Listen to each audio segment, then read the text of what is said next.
Fantastic Four First Steps crashes again at the box office in its third weekend. And keep in mind, this is after Bob Iger, just like he did for Thunderbolts when he talked about, oh my gosh, we're so happy with the success of Thunderbolts, blah, blah, blah. This is after Bob Iger does Damage Control, basically lies to everybody and talks about what a successful start to a franchise, a new franchise in the MCU that this is. Disney boss Bob Iger says Marvel's Fantastic Four reboot has successfully launched this important franchise into the Marvel Cinematic Universe. The reality is this is another box office loser for Disney. Brand Marvel used to sell tickets in and of itself. It almost didn't matter what the movie was. People were interested because they were so bought into the MCU. And in particular, late into phase 3, it was just people trusted they were going to get a good movie. Or what happens when Marvel's so-called sure thing turns into its biggest gamble yet? For years, the Fantastic Four have been billed as the crown jewel of Marvel's superhero roster, the team that could spark a whole new era for the MCU. When Fantastic Four First Steps was announced, it wasn't just a movie. It was marketed as the launchpad for Avengers Doomsday, the massive crossover meant to pull Marvel back to box office dominance. The hype machine went into overdrive. Early critic screenings called it a triumphant return. Trade magazines hinted it could rival Marvel's biggest hits. And fans were told this was the beginning of something historic. And at first, the numbers seem to back that up. Just like we see with every single Marvel movie released, the big lead up, the excitement, the hype that the mainstream media desperately tries to generate. Then the early access screenings come out and they tell you it's the best thing ever. Then the reviews come out. Then the opening weekend happens. And even when the opening weekend is weak, like it was with Fantastic Four First Steps, they tell you, oh my gosh, everybody, Marvel's back, watch out. And it always ends up happening this way, where the second weekend falls off a cliff, and that is what we saw for Fantastic Four. But would it rebound in its third weekend? Well, of course it didn't. $116 million domestic opening weekend. Packed theaters, social media buzzing. But if there's one thing the last few years have taught us, it's that opening weekends don't tell the whole story. Because in the weeks that followed, the film's momentum didn't just slow down, it fell off. Cliff, the kind of drop that sends shockwaves through studio boardrooms, sparks emergency PR spin, and forces even the most loyal fans to start asking, what went wrong? And now it's looking like Fantastic Four is gonna bomb. I think Pedro Pascal fatigue is real. I think people are tired of this guy. He's in everything. He's constantly in all these magazines and websites are trying to say this is the sexiest man alive. There was that weird photo shoot where everyone's rubbing his face. All of the creepy anxiety things of him grabbing Vanessa Kirby's ass and face all the time is really weird. This wasn't supposed to happen to Marvel's first family, and yet, the reality behind those headlines might be the biggest warning sign the MCU has faced in over a decade. Marvel has a formula, and they've used it for over a decade. Build anticipation with cryptic teasers.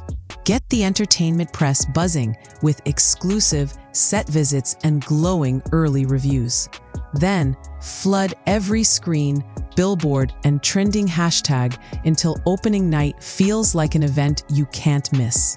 Fantastic Four First Steps followed that playbook to the letter. Doing fantastic at the box office. Its opening weekend was good enough. It well outperformed Thunderbolts and Captain America Brave New World from earlier this year, but its second weekend saw a 66% drop off, which is a bad number.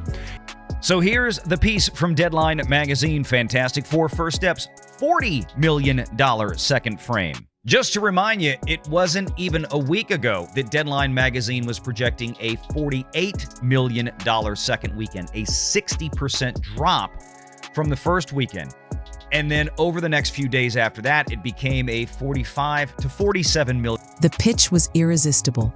Not only the first appearance of Marvel's most legendary superhero team in the MCU, but also the crucial setup for Avengers Doomsday. Every interview hinted at game-changing connections, shocking cameos, and a storyline that would reshape Marvel. Future. Disney executives, including Bob Iger himself, called it the launch of a bold new era and a franchise we've been waiting years to bring to life. Fans were told this wasn't just a reboot. It was the key to the MCU's next great saga. And after years of criticism over forgettable new characters and muddled plots, the Fantastic Four seemed like the perfect fix. Falls into third place at the box office, just under $16 million in its third weekend, a nearly 60% drop. So we had, a 66% drop in that opening weekend, 67% drop from opening to second weekend, and now another 60% drop. Theaters lowering as well. A lot of competition out there. Things that have been in the theater for a while, like Jurassic World and Superman, things that just came out in the last couple weeks. The opening weekend delivered a headline-grabbing $116 million domestically, a global haul that put it ahead of Thunderbolts and Captain America: Brave New World, and just enough fuel for Marvel to claim victory. But here's the thing: hype is easy. Holding an audience is hard. And what came next would prove just how fragile Marvel's sure thing really was. The first sign of trouble came fast. Too fast for Marvel to spin it away. After that flashy $116 million domestic debut, Fantastic Four: First Steps plunged 67% in its second weekend. That's not just a dip, that's a free fall. But like I said, overall, the movie looks really cool, but there are a few things where you're like, considering how great all this other stuff looks, you couldn't get a baby, right? For comparison, even Marvel's W entries usually see drops in the mid-50s, maybe high 50s, if word of mouth is lukewarm. But a near 70% crash? That's the kind of number that turns strong opening headlines into box office collapse alerts overnight. And the third weekend? Things got worse. Another 59% drop, bringing in just under $16 million. In industry terms, that's called falling off a cliff and hitting every rock on the way down. And the numbers are bleak for Disney Marvel's Fantastic Four. In fact, now that we have 3 weekends worth of data, this is a movie that is going to struggle to hit $500 million. I think it'll do it. I think it'll get there, probably just a little bit above. But it is not guaranteed. It is now going to be a struggle for this movie to get to $500 million. This is one of the most legendary superhero teams that... Audience momentum gone. Repeat viewership almost non-existent. Even Thunderbolts, a movie with a weaker start, managed to have a better third weekend. Marvel tried to blame crowded competition at the box office, but the reality was harsher. Fantastic Four's core audience just wasn't coming back. The excitement that powered its first weekend burned out instantly, replaced by tepid reviews, mixed fan reactions, and the growing sense that this wasn't the game-changer Marvel promised. A movie that was supposed to lead the MCU into its next era was now struggling just to hold footing, and the numbers were about to reveal a much bigger problem. By its third weekend, the writing was on the wall. Fantastic Four: First Steps had scraped together around $434 million worldwide. To the average moviegoer, that might sound like a healthy number. Hundreds of millions in ticket sales should mean a hit, right? Not in Marvel's world. The reality is far more brutal. With a production budget reportedly at $200 million and an official marketing spend of $100 million, and that's being generous. Since studios often underreport these figures, this film needed roughly $600 million just to break even. That's the hidden truth of blockbuster math. You don't pocket the box office total. Theaters take their cut, marketing expenses stack up, and production costs balloon. Marvel insiders knew the goal was never just to scrape by. This was supposed to be a billion-dollar contender. The kind of film that doesn't just make money, but drives merchandise sales, streaming, subscriptions, and years of spin-off hype. Instead, the MCU's first family was staring down the very real possibility of failing to cross the $500 million mark at all. And even if it barely limped over that milestone, the victory would be hollow. A technical achievement they could spin in press releases, while behind closed doors, everyone knew the truth. The film had underperformed, and the brand was losing its grip. Marvel's PR spin was ready before the numbers even hit. They blamed a crowded box office for Fantastic Four's rapid decline. Horror hit Weapons was pulling strong numbers. Freak Your Friday was bringing in a teen audience, and Superman was still holding steady weeks after release. On paper, it sounded like the perfect storm, but the truth didn't line up with the excuses. Weapons targeted a completely different demographic, horror fans who weren't skipping Reed Richards for jump scares. Freak Your Friday leaned heavily into a female teen market, not exactly the same viewers Marvel counts on for its core superhero audience. The real competition? Superman. And in that fight, Marvel's first family was getting pummeled. While Fantastic Four hemorrhaged viewers, Superman was holding to modest week-to-week drops, maintaining momentum that Marvel could only dream of. Graph the numbers side by side, and the problem becomes glaring. Fantastic Four flatlined. Ticket sales stopped climbing, day-to-day earnings looked almost identical, and there was no second wind from word of mouth. Marvel could spin the narrative however they liked, but the math didn't lie. This wasn't a casualty of crowded theaters. It was a rejection from its own target audience. And that kind of problem doesn't go away with better scheduling. On its own, Fantastic Four First Steps underperforming would sting. But the real danger is what it means for Marvel's bigger plan. Avengers Doomsday. This was supposed to be the epic event uniting the MCU's next wave of heroes with the Fantastic Four standing front and center. The problem? They're not the only ones limping into the lineup. Thunderbolts opened soft and faded quickly. Captain America, Brave New World, failed to ignite audiences. Now all three of these films, the very pillars meant to hold up Doomsday, have been labeled flops by both analysts and much of the fan base. That's a nightmare scenario. Instead of assembling box office juggernauts, Marvel could be assembling a team of underperformers. Industry whispers have already started. Another delay could be on the table. Why rush into a mega-budget Avengers film when the stars leading it are coming off 3 commercial disappointments? That's the kind of situation that can sink a billion-dollar investment before the cameras even roll. If Marvel pushes ahead without course correction, they risk an unthinkable outcome: Spider-Man outperforming Avengers at the box office. And if that happens, it won't just be embarrassing. It will signal that the once unshakable hierarchy has flipped completely. If there's one character Marvel can still bank on, it's Spider-Man. No Way Home wasn't just a hit. It was a phenomenon, fueled by nostalgia, surprise cameos, and the rare feeling that fans were getting more than they expected. It soared past $1.9 billion worldwide and reminded the industry why Peter Parker is Marvel's crown jewel. But that success came with a catch. It wasn't just Spider-Man that drew the crowds. It was the return of Tobey Maguire and Andrew Garfield, a celebration of 2 decades of cinematic history. Without that built-in nostalgia boost, can the next Spider-Man movie repeat the magic? Marvel seems to think so, and they're treating him like the MCU's safety net. The risk is obvious. If Spider-Man is their only surefire draw, then the entire franchise leans on one character to carry multi-billion-dollar phases. That's not a long-term plan. It's a lifeline. Pair him with Wolverine, and you might have another blockbuster. But beyond that, the slate looks shaky. And that's why Marvel may soon be forced into something it's never done before: drastically cutting budgets.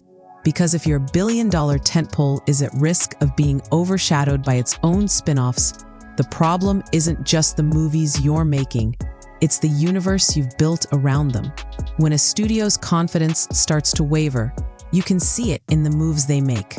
For Marvel, the shift has been subtle, at least on the surface. But look closer, and the signs are there. Sudden rewrites, shuffled release dates, and creative differences announcements that conveniently arrive after bad box office news. According to industry chatter, Fantastic Four's stumble has already triggered behind-the-scenes panic. Marvel reportedly called for internal reviews of every upcoming project tied to Avengers Doomsday, not just for quality, but for audience value. Translation: if a character can't draw a crowd, their role might be reduced or cut entirely. That's an unprecedented step for a franchise that used to treat its release schedule like gospel. And then there are the rumors, the kind studios never confirm, but fans can't stop talking about.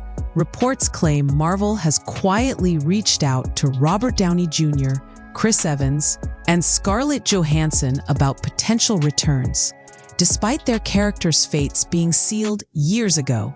The idea is simple: bring back the icons who built the MCU, even if it means breaking continuity or bending logic. After all, nostalgia is one of the few surefire box office boosters left. There's also speculation that Marvel may lean harder into crossovers with Sony's Spider-Man universe, or even push for a mega-event film pairing Tom Holland's Spider-Man with Hugh Jackman's Wolverine, a pairing that insiders believe could rival Endgame's ticket sales. But these moves all have one thing in common: they're reactive. None of them address the deeper problem that Marvel's storytelling has lost the sense of urgency and unpredictability that kept audiences lining up for over a decade. You can stack your movie with cameos, bring back fan favorites, and even merge universes. But if the core narrative doesn't make people care, the hype will fizzle just as quickly as it did for Fantastic Four.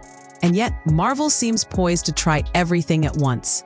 Bigger crossovers, legacy character returns, budget cuts on untested heroes, and a tighter focus on marketable names. In the short term, that might save Doomsday from disaster. In the long term, it risks turning the MCU into exactly what critics have accused it of becoming: a machine that survives on spectacle, not story. For now, the plan seems to be throwing every possible sure thing into the mix and hoping at least one sticks. Because if Avengers Doomsday fails, the fallout won't just hit Marvel's bottom line. It could shake the entire superhero movie industry to its core. Marvel's reign was built on momentum. Movie fed into the next. Each ending setting up the next chapter. Each character introduction feeling like a piece of a grand, unstoppable plan. But momentum is fragile. Once it slips, every stumble feels bigger, every misstep harder to recover from. Fantastic Four: First Steps wasn't just a box office disappointment. It was a signal flare, a warning that the formula isn't guaranteed to work anymore. The cracks aren't just in one film, they're in the entire system.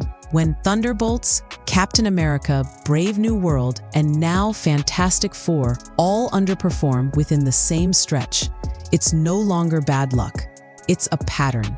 And patterns, once visible, are hard to ignore, both for fans and for the industry. Marvel now stands at a crossroads. One path is to double down on nostalgia, legacy characters, and crossover events, betting everything on star power and familiar faces to keep audiences in theaters. The other is to rebuild the foundation, stories, and create the kind of must-see cultural moments that can't be spoiled in a headline. The first path offers short-term wins. The second is the only way to ensure the MCU survives another decade. The real danger isn't that Avengers Doomsday will flop. It's that it will succeed just enough for Marvel to convince itself nothing's wrong. Because when a franchise lives on borrowed hype, every win only buys a little more time before the next cliff drop. And maybe that's the biggest lesson Fantastic Four leaves behind. Not about a single movie's failure, but about how quickly even the mightiest brands can lose their way. If Marvel can't rediscover the spark that made audiences fall in love in the first place, it won't